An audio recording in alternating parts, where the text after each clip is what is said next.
നമസ്കാരം. ഓം ഓം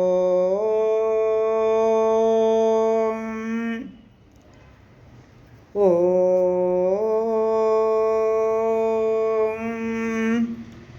കുജനം രാമരാമേതി മധുരം മധുരാക്ഷരം ആരുഹ്യ കവിതാശാഖാം വന്ദേ വാൽമീകി കോകിലം.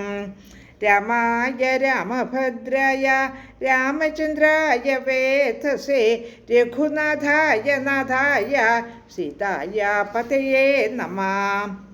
മനോജവം മാരുതതുല്യവേഗം ജിതേന്ദ്രിയം ബുദ്ധിമതാം വരിഷ്ടം വാദാത്മജം വാനരയൂഥമുഖ്യം ശ്രീരാമദൂതം ശരണം പ്രപദ്യേ. ശ്രീമദ് വാൽമീകി രാമായണം ആരണ്യകാണ്ഡം സർഗം 17. ശ്രീരാമനും ലക്ഷ്മണനും സീതയും പർണശാലയിൽ വിശ്രമിക്കുമ്പോൾ ഒരു രാക്ഷസി അവരുടെ അടുത്തേക്ക് വരുന്നു. രാവണൻ്റെ സഹോദരിയായ ശൂർപ്പണഖയായിരുന്നു അത്. ശ്രീരാമനെ കണ്ട മാത്രയിൽ അവൾ കാമമോഹിതയായിത്തീരുന്നു. അങ്ങനെ താങ്കൾ ആരാണ്, എന്തിനാണ് ഇവിടെ എത്തിയത് എന്നൊക്കെ ചോദിക്കുന്നു. അപ്പോൾ അദ്ദേഹത്തിൻ്റെ സദ്ബുദ്ധി കൊണ്ട് രാമൻ സത്യം പറയാൻ തുടങ്ങി. ഞാൻ ദശരഥ മഹാരാജാവിൻ്റെ മൂത്ത പുത്രനായ രാമനാണെന്നും കൂടെയുള്ളത് ലക്ഷ്മണനും തൻ്റെ പത്നിയായ സീതയാണെന്നുമൊക്കെ അറിയിക്കുന്നു.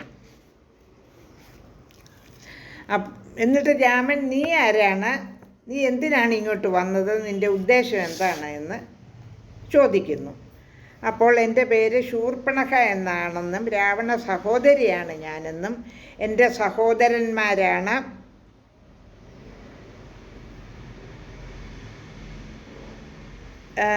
അതുല്യ പ്രതിഭയായ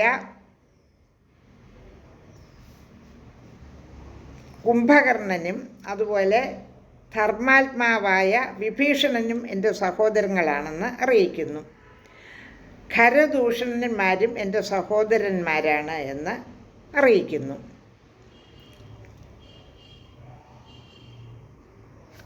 ശ്ലോകം 25.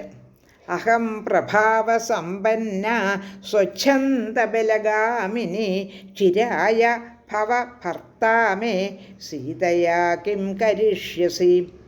25-ാമത്തെ ശ്ലോകത്തിൻ്റെ അർത്ഥം, ഞാൻ പ്രഭാവസമ്പന്നയാണ്, ഇഷ്ടം പോലെ വേഗത്തിൽ സഞ്ചരിക്കാൻ കഴിവുള്ളവൾ. ഭവാൻ എന്നേക്കുമായി എൻ്റെ ഭർത്താവാകുക.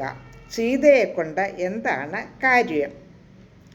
തനിക്കുള്ള ബലമോ പ്രഭാവസമ്പന്നതയൊന്നും അവൾക്കില്ല എന്നാണ് അർത്ഥം, സീതയ്ക്കില്ല എന്ന്. ശ്ലോകം 26.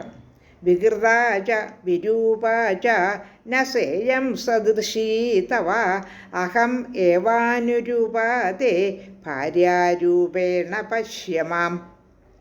വികൃതയും വിരൂപയുമായ അവൾ അങ്ങേക്ക് ചേർന്നവളല്ല, ഞാൻ അനുരൂപയാണ്, ഭാര്യയായി എന്നെ കണ്ടാലും. ശ്ലോകം 27. ഇമാം വിരൂപാമസ്തിം കരാളാം നിർണതോദരിം അനേന സഹദേ ഭ്രാത ഭക്ഷ്യയിഷ്യാമി മാനുഷിം.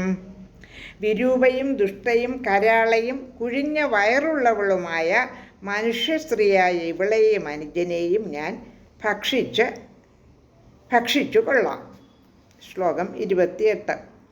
തത പർവ്വതശൃംഗാണി വനാനി വിവിധാനി ച പശ്യൻ സഹമായാകാമീത ദണ്ഡകാൻ വിചരേഷ്യസി. 28-ാമത്തെ ശ്ലോകത്തിൻ്റെ അർത്ഥം, അതിനുശേഷം പർവ്വതശൃംഗങ്ങളും വനങ്ങളും കണ്ടും കൊണ്ട് എന്നോടുകൂടി ദണ്ഡകയിൽ വിഹരിക്കുക. ശ്ലോകം 29. 17-ാം സർഗത്തിലെ അവസാനത്തെ ശ്ലോകമാണ്. ഇത്യേവമുക്തകാകുൽസ്ഥഃ പ്രഹസ്യ മതിരേക്ഷണാം ഇദം വചനമാരേഭേ വക്തും വാക്യ വിശാരദഃ. 29-ാമത്തെ ശ്ലോകത്തിൻ്റെ അർത്ഥം, അവൾ ഇങ്ങനെ പറഞ്ഞപ്പോൾ ആ മതിരേക്ഷണ